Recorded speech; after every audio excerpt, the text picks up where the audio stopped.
1년 아마 전쯤 됐을 거예요. 제 아버지가 이제 돌아가셔서 제가 이제 유품을 정리를 했습니다. 그 유품을 정리하다 보니까 뭐 시계도 나오고 만년필도 나오고 또 뭐 선글라스도 있고 일기장도 있고 여러 가지 아버지 흔적이 많이 있었어요. 그런데 제일 제가 놀란 건 제 아버지가 초등학교 때부터 고등학교 때까지 제가 학교에서 받은 상장과 성적표를 다 보관해 두신 겁니다. 제가 깜짝 놀랐죠. 제 기억에 사라진 것들인데 아버지가 그 보관해 두었던 성적표와 상장을 보니까 그 잊혀진 유년기의 여러 가지 기억들이 되살아났습니다. 그러면서 왜 아버지가 성적표하고 상장을 보관해 뒀을까? 그런 생각을 해봤어요. 아마 아들이 자랑스러워서 그랬을 것이다. 그런 생각이 들었습니다. 이제 상을 받으면 상을 받은 본인도 물론 기뻐하지만 그 주변에 상을 받은 사람을 사랑한 모든 사람들, 부모라든가 뭐 자식들이라든가 친구들이라든가 그런 분들이 함께 기뻐하는 것이구나 하는 걸 깨달았어요. 그래서 내가 다짐하기를 이제 나도 상을 받아야 되겠다. 우등상도 받았고 개근상도 받았지만 그것보다 더 큰 상을 내가 받아야 되겠다. 그러면 상을 받은 나도 물론 행복하지만 내 주변에 있는 여러 사람들도 함께 행복할 수 있지 않겠느냐. 그런 생각을 했어요. 그러면서 어떻게 하면 내가 상을 받을 수 있을까? 이 점에 대해서 좀 고민을 해봤습니다. 사람이 주는 상도 있을 것이고 어떤 단체가 주는 상도 있을 거지만은 가장 중요한 상은 하나님이 주시는 상이다. 이렇게 생각을 했었습니다. 그래서 상을 받으려면 내가 어떤 행동을 해야 되는가? 어떻게 살아야 하는가? 이런 거에 대해서도 고민을 많이 했습니다. 덕분에 여러 상을 받았어요. 제가 여러분에게 내가 받은 상을 알리질 않아서 그렇지 제법 많은 상을 받았습니다.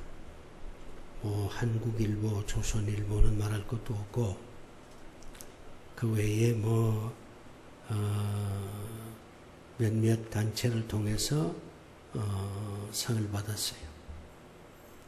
그런데 정말 중요한 것은 이제 마지막 상입니다. 하나님이 주시는 상을 받아야 되겠는데 어떻게 하면 하나님이 주시는 상을 받을 수 있을까? 이 점에 대해서 아직도 고민을 하고 있습니다. 여러분은 어떻습니까? 여러분 자녀들이 학교에서 상을 받아오면 행복하지 않습니까?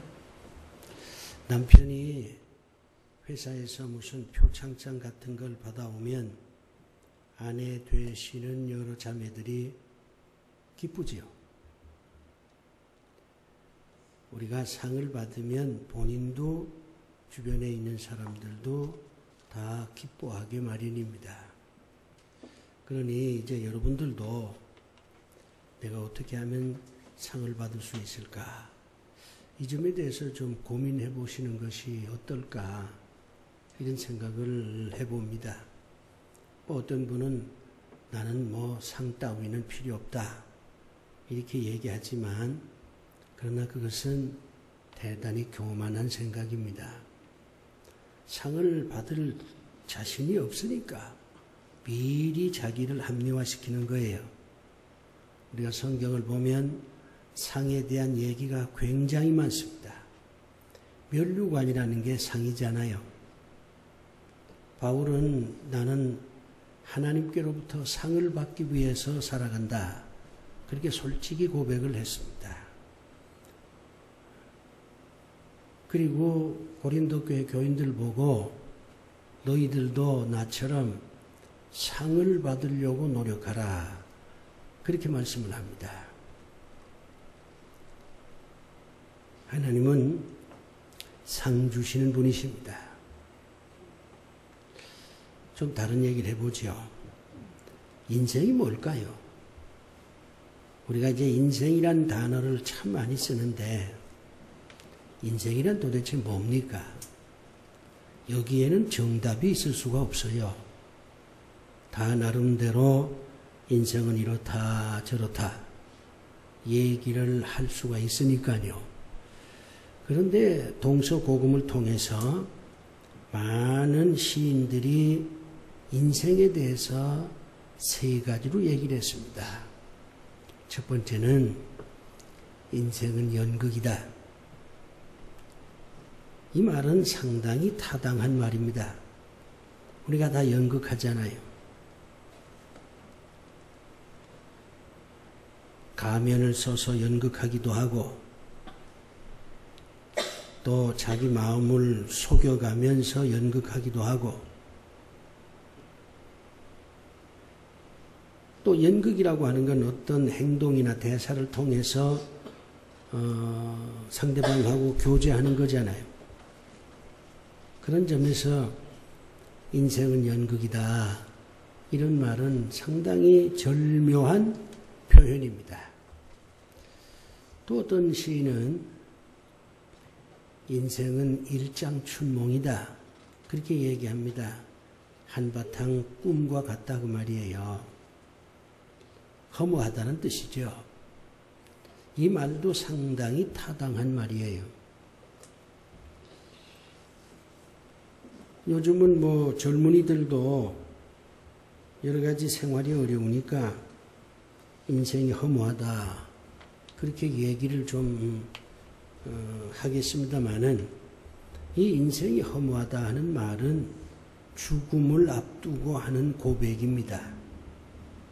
살아보니까 이제 죽음 앞에 떡 서니까 인생이 별거 아니더라는 거죠.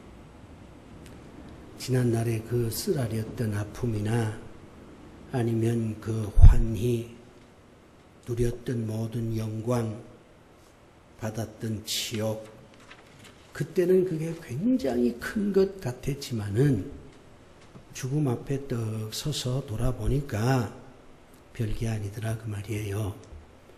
인생이란 결국 다 놓고 가는 것이고 허무한 것이다. 한바탕 꿈꾸는 것과 같다. 그런 얘기입니다. 이것도 맞는 얘기입니다. 그 다음에 이제 인생이 뭐냐? 인생은 경쟁이다. 그렇게 얘기를 합니다. 이 말은 뭐 여러분들이 다 공감하실 거예요. 이 자본주의 시대에 있어서 가장 두드러진 현상이 경쟁입니다. 대학에 들어가려고 해도 경쟁해야죠. 취직을 하려고 해도 경쟁해야죠. 무슨 고시에 합격하려고 해도 경쟁해야죠. 경쟁이 없는 게 없어요. 이 경쟁이 아주 치열합니다. 경쟁에 패하면 정말 어려워져요. 그래서 많은 사람들이 이 경쟁에 패하지 않으려고 정말 눈물겨운 노력들을 하고 있습니다. 얼굴을 고치기도 하고 또는 다이어트도 하고 영어는 기본이지. 얼마나 많은 사람들이 경쟁에 승리하려고 눈물겨운 노력들을 하고 있습니까? 왜 그래요? 경쟁이고 치열하고 패배하면 불행해지니까.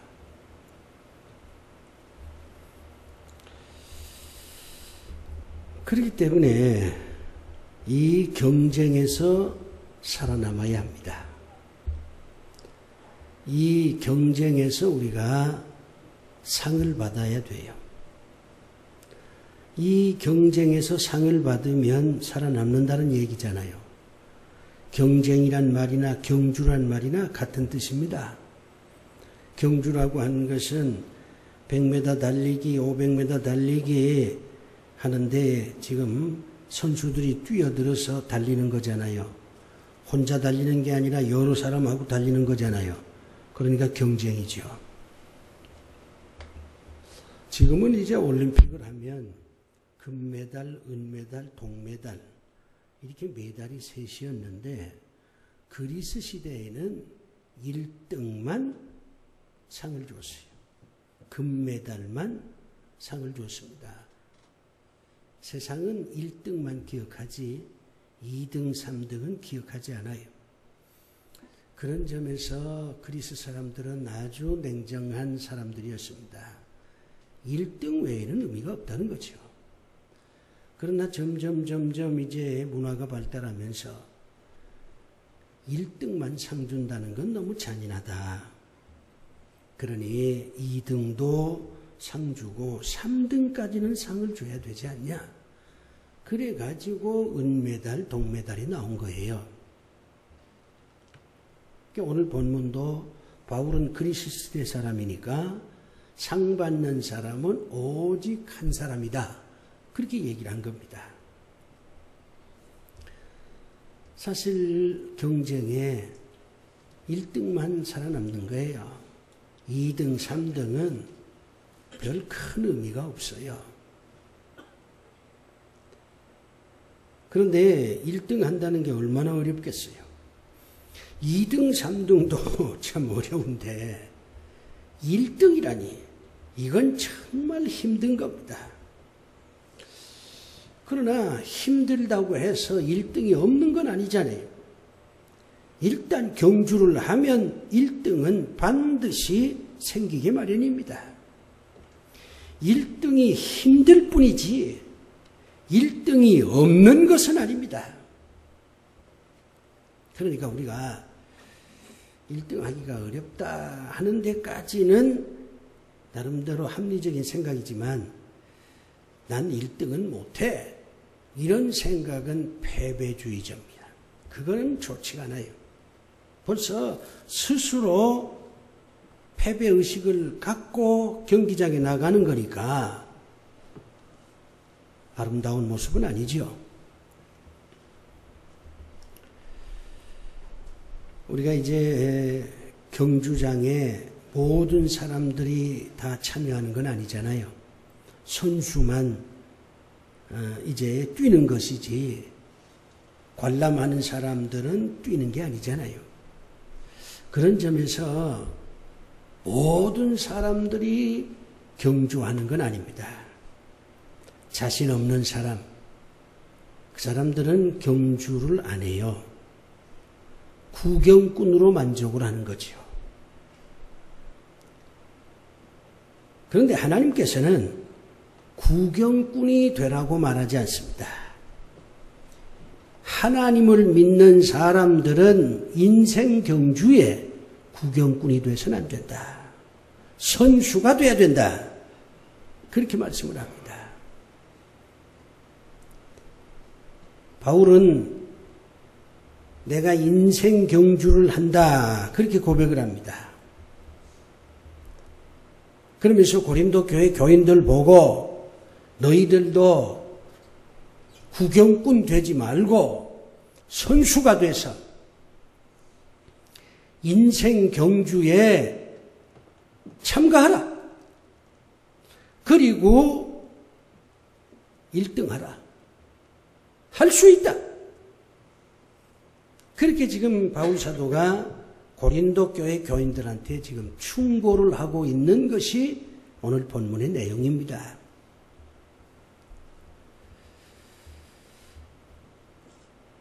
어떤 사람들은 이 인생 경주에 뛰어들 때 나이를 굉장히 많이 의식을 해요.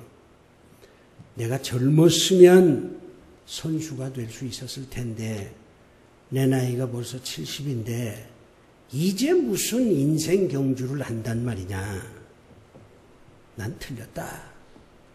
나는 구경꾼은 할 수 있어도 선수는 못 된다. 이렇게 얘기를 합니다. 또 어떤 사람은 나는 장애가 있어서 인생 경주에 뛰어들 수 없다. 이렇게 생각을 해요. 어떤 사람은 난 여자라서, 나는 공부를 제대로 못해서, 나는 돈이 없어서, 나는 얼굴이 못생겨서, 나는 이것 때문에, 나는 저것 때문에, 난 구경꾼은 할 수 있어도 선수는 못 돼. 선수 안 할 거야. 그렇게 얘기하는 사람들이 참 많아요. 그런데 우리가 성경을 보면 그런 생각은 전혀 불신앙적인 사고입니다. 자, 나이만 예를 들어 보면요. 물론 젊었을 때부터 인생 경주에 뛰어든 분들 없지 않아요. 요셉은 젊었을 때 뛰어들었죠. 예수님은 겨우 12살 때 인생 경주에 뛰어들었어요. 그런데 아브라함은 75세였고 모세는 80이었습니다. 나이는 숫자에 지나지 않습니다. 내가 80이 되는데 무슨 선수가 되냐? 그거는 불신앙적 사고입니다. 하나님께서는 나이가 무슨 상관이 있냐?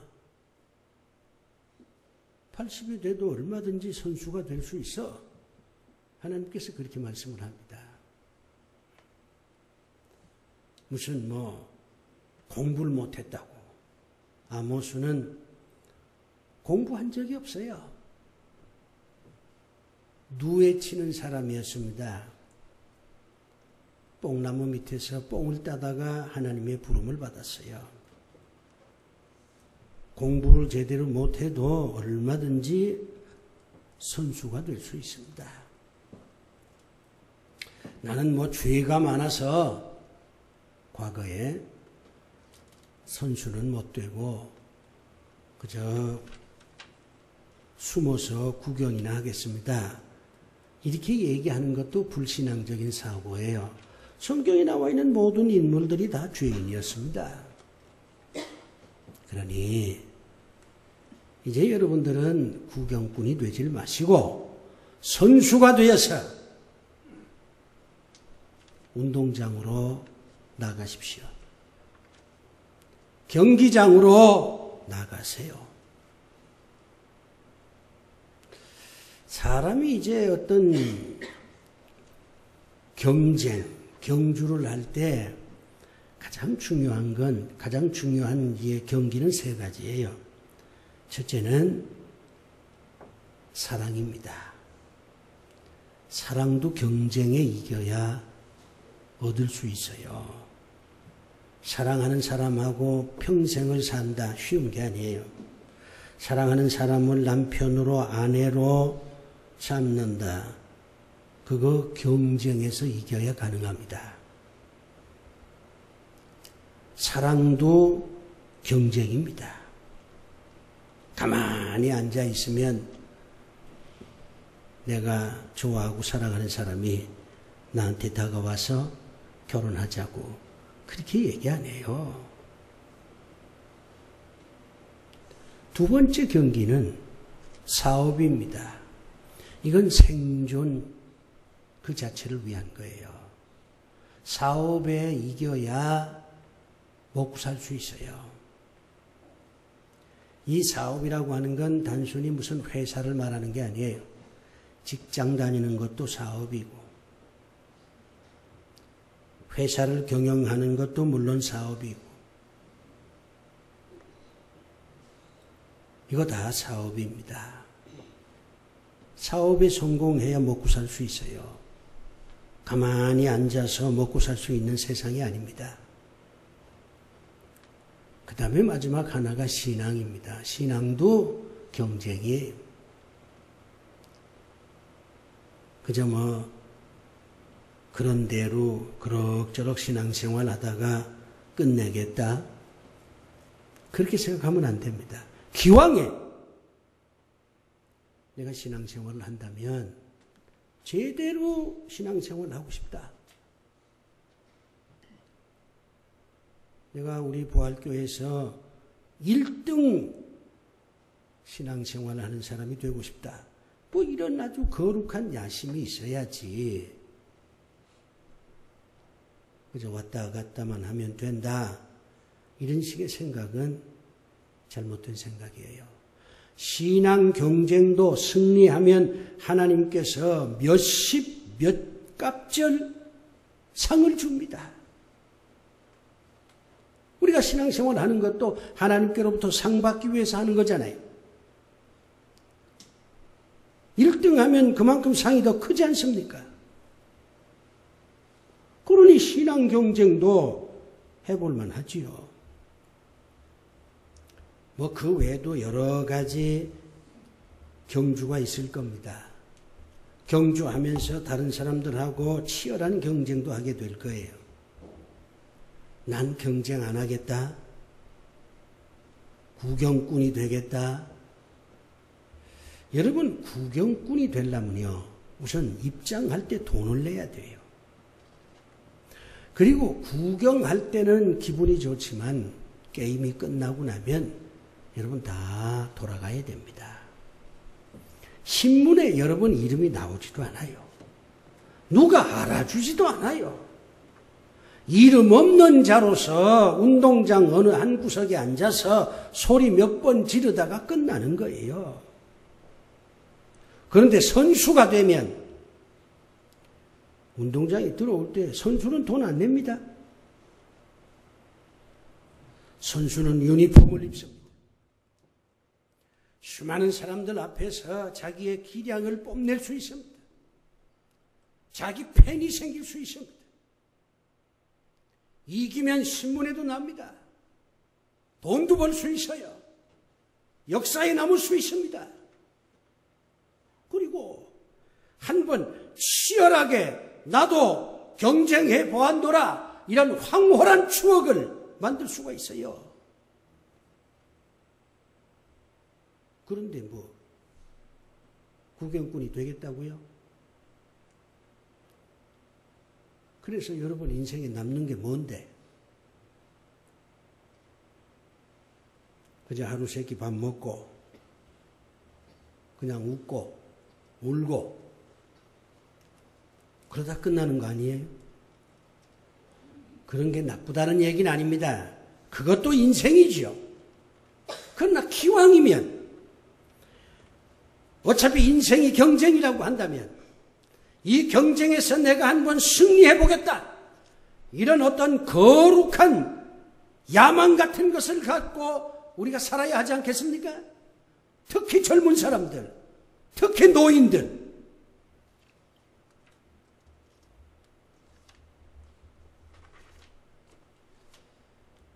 근데 이제 사람들이 선수가 되기로 작정을 해도 두려움이 생깁니다. 선수가 되기는 했는데 이 경기에 패하면 참담하거든요. 그러니까 내가 선수는 됐다. 그러면 어떻게 하면 내가 이길 수 있을까? 그걸 고민해야 되잖아요. 방법을 찾아내야 되지 않겠습니까? 인생 경주, 그게 사랑이건 사업이건 신앙이건 무엇이든지 간에 인생 경주에 내가 뛰어들었는데 내가 상을 받으려면 어떻게 해야 될까? 이게 고민이지요. 하나님께서는 사도 바울에게 인생 경주에서 승리해 상을 받을 수 있는 길을 가르쳐 주었습니다. 오늘 저는 그걸 여러분에게 전하려고 합니다. 그래서 이제부터라도 구경꾼이 아니라 선수가 돼서 경주에서 승리할 수 있다는 자신감을 갖고 살아보십시오 하는 말씀을 드리려고 합니다. 어떻게 하면 상을 받을 수 있을까요? 어떻게 하면 경쟁에서 우승할 수 있을까요? 하나님의 방법이 제일 좋은 방법일 거예요. 하나님은 우리 인생 경주하는 우리의 감독이잖아요. 하나님께서 제시하는 건 세 가지입니다. 물론 뭐 더 있을 수 있습니다만은 오늘 본문을 보면 가장 핵심적인 건 세 가지예요. 첫째는 이게 중요합니다. 사람을 많이 얻으라. 그렇게 말씀합니다. 여러분이 인생 경기에서 우승하려면 사람을 많이 얻어야 돼요. 제가 이제 본문이 길어서 다 읽질 못했습니다만은 19절 말씀은 내가 한번 읽겠습니다.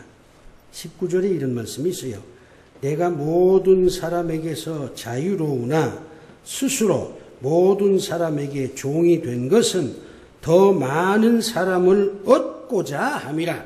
더 많은 사람을 얻고자 함이라. 바울은 자유인이었습니다. 자기 멋대로 할 수 있는 사람이에요. 그러나 많은 사람을 얻으려고 하니까 사람들에게 종이 됐다는 것입니다. 종이 돼서 섬기고 종이 돼서 상대방한테 잘 대해주고 그러면 그 사람이 내 사람 되잖아요. 난 자유야 하면서 목에다 힘이나 주고 난 자유야 그러면서 뭐 남 돌보지도 않고 남한테 뭐 그저 언짢은 얘기나 하고 그러면 사람을 얻을 수 있겠어요? 사람을 잃어버리지. 돈이 있으면 사람이 모인다고 얘기하는 사람도 있는데 맞는 말입니다. 그러나 그건 돈이 있을 때나 가능하지. 돈이라는 게 있을 때도 있고 없을 때도 있잖아요. 돈이 없으면 사람이 다 떠나요. 돈은 인격이 아니거든요. 그냥 돈이에요. 올 수도 있고 갈 수도 있어요. 얻을 수도 있고 잃을 수도 있어요. 근데 사람은 안 그래요. 사람은 인격이에요. 한 번 사람을 얻으면 그 사람은 떠나지 않습니다.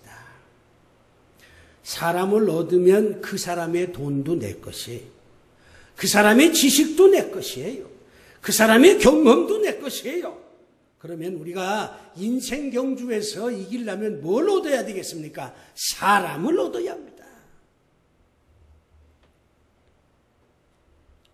바울이 성공한 것은 사람을 많이 얻었기 때문입니다.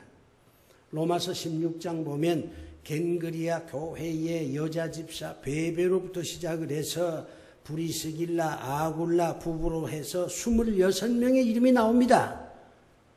바울이 그 사람들의 마음을 얻었기에 그 사람들의 도움을 받아서 그래서 인생 경주에서 승리한 거예요.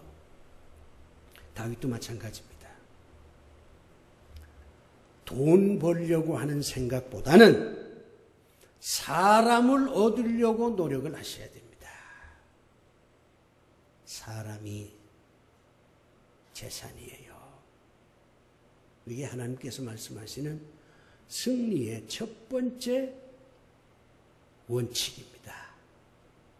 하나님은 또 두 번째 이런 얘기를 해요. 목표를 정해놓고 계획적으로 행동하라. 행동이란 말 참 많이 씁니다.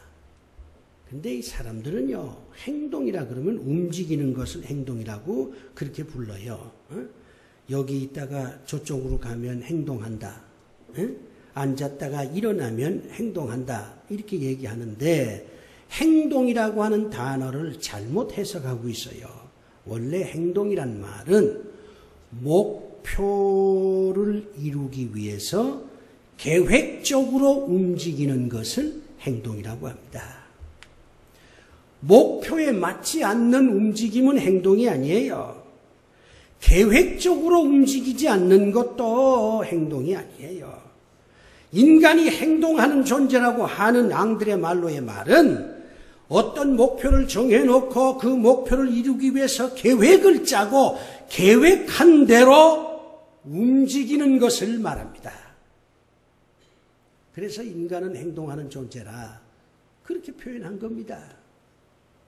근데 우리는 행동은 없고 움직임만 있어요. 시간 되면 식당에 가서 밥 먹고 심심하면 전화하고 운동하는 건 좀 다릅니다. 운동은 내가 건강해야 되겠다 이렇게 목적을 정해놓고 계획적으로 하는 거니까 운동은 행동이 될 수 있죠. 목표를 정해놓고 계획적으로 움직이는 이 행동을 하는 사람은 어떤 어려운 일이 주어져도 그것을 뚫고 나갑니다. 모세를 보세요. 모세에게는 목표가 있잖아요. 가나안 땅. 그 가나안 땅으로 가기 위한 계획도 있잖아요. 밤에는 이렇게 하고 낮에는 이렇게 하고 12지파 가운데 맨 앞에는 어느 지파가 서고 이게 다 계획입니다. 그러니까 광야 40년 동안 어려운 일이 생겨도 그 일을 잘 극복을 할 수가 있었어요. 움직이는 사람은 극복을 못합니다. 행동하는 사람만 극복합니다.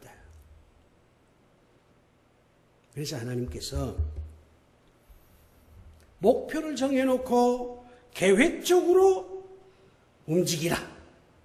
그러면 승리할 수 있다. 이렇게 말하는 겁니다. 오늘 바울이 그런 얘기를 하잖아요.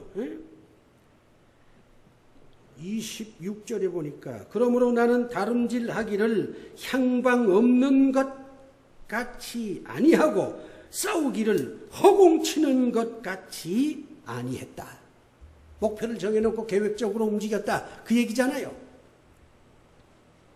여러분도 좀 그래 보시면 안 되겠습니까? 그냥 왔다 갔다 왔다 갔다. 그냥 분주해가지고 앉았다 일어났다. 그러지 말고 어떤 목표를 정해놓고 그 목표를 이루려고 하는 계획을 세우고 그 계획에 따라서 의도적으로 움직이는 그런 인생을 살아보면 안 될까요? 그렇게 살면 여러분 인생 경주에 승리할 수가 있습니다. 마지막 하나 더 남았네요. 바울은 오늘 단어에 절제라는 말을 등장시켰습니다. 절제라는 말이 나오잖아요. 우리가 이제 경주를 하려면 경기 규칙을 지켜야 됩니다. 수단 방법을 가리지 않고 내가 1등만 하면 된다. 이건 대단히 위험한 사고입니다. 무슨 경기를 하든 규칙이 있어요. 규칙을 지켜야 됩니다. 그런데 막상 뛰다 보면요, 1등을 해야 되겠다 하는 이 욕망이 그저 불처럼 타올라서 규칙 같은 걸 다 부셔버리고 무조건 1등만 하면 된다. 그런 욕망의 노예가 되기가 쉽습니다.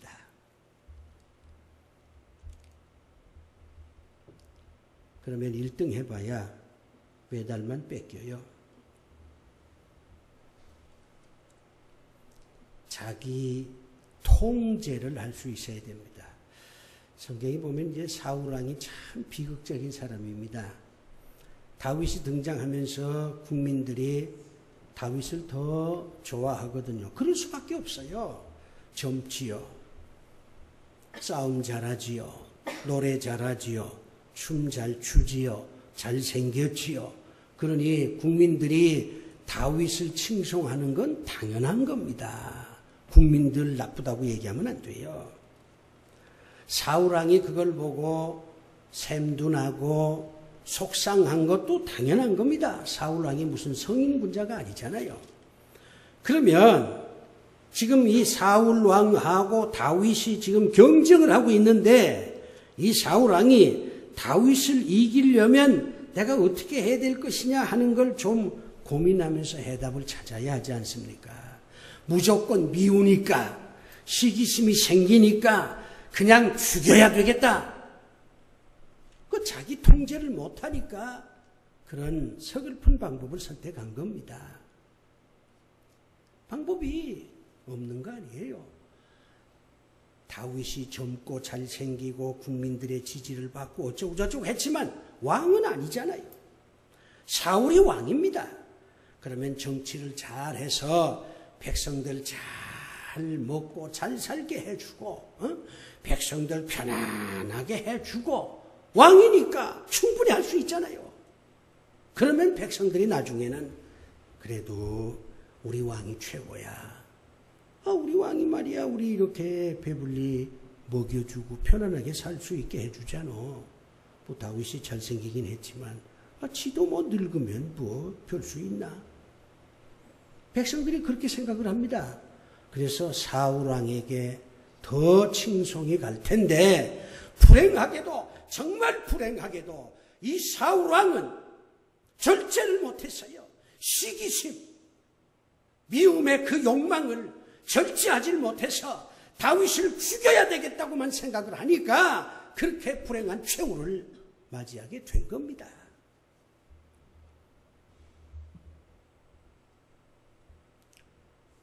나는 이스라엘 땅에 갔을 때 사울왕의 무덤을 한번 찾아보려고 했어요.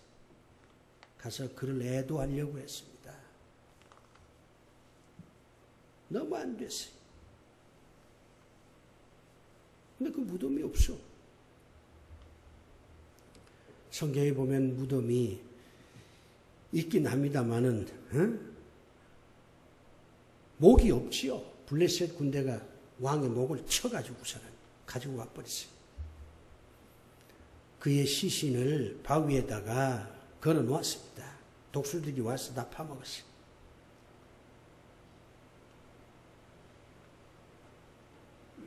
절제할 수 있어야 됩니다. 그래야 승리합니다. 욕망대로 수단 방법을 가리지 않고 뭘 하겠다? 대단히 위험한 방법이에요.